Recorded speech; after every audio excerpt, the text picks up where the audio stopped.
किसी गांव में एक साधु रहा करता था। वह जब भी नाचता था तभी बारिश होती थी।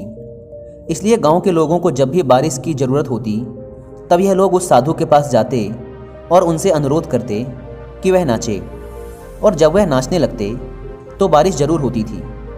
कुछ दिनों बाद 4 लड़के शहर से गांव में घूमने आए। जब उन्हें यह बात पता चली कि किसी साधु के नाचने से बारिश होती है तो उन्हें यकीन नहीं हुआ।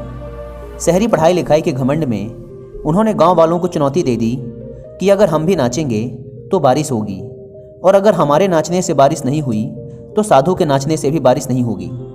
अगले दिन सुबह सुबह गांव वाले उन 4 लड़कों को लेकर साधु के कुटिया के पास पहुंचे। गांव वालों ने साधु को सारी बात बताई। फिर उन लड़कों ने नाचना शुरू किया। पहले लड़के ने नाचना शुरू किया। आधा घंटा बीत गया। फिर पहला लड़का थक कर बैठ गया, पर बादल नहीं दिखे। कुछ देर बाद दूसरे लड़के ने नाचना शुरू किया और 1 घंटे बीतते बीतते वह भी थक कर बैठ गया। बाकी दोनों लड़कों ने भी ऐसा ही किया, पर बारिश नहीं हुई। अब साधु की बारी थी। उसने नाचना शुरू किया। 1 घंटा बीत गया, पर बारिश नहीं हुई।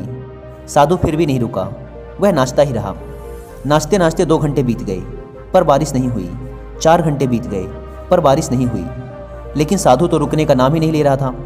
धीरे धीरे शाम ढलने लगी कि तभी बादलों की गड़गड़ाहट सुनाई दी और थोड़ी देर बाद जोरों की बारिश होने लगी। यह देखकर 4 लड़के दंग रह गए और तुरंत साधु से क्षमा मांगी।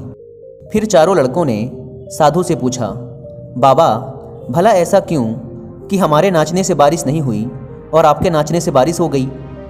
साधु ने उत्तर दिया, जब मैं नाचता हूँ तो 2 बातों का ध्यान रखता हूँ। पहली बात तो मैं यह सोचता हूँ कि अगर मैं नाचूंगा तो बारिश को होना ही पड़ेगा, और दूसरी यह कि मैं तब तक नाचूंगा जब तक कि बारिश ना हो जाए। सफलता पाने वाले में भी यही गुण विद्यमान होता है। वे जिस काम को भी करते हैं उसमें उन्हें सफल होने का पूरा भरोसा होता है, और वह तब तक उस काम को करते हैं जब तक कि उसमें सफल ना हो जाएं। इसलिए अगर हमें सफलता हासिल करनी है तो इस साधु की तरह ही अपने लक्ष्य को प्राप्त करना होगा।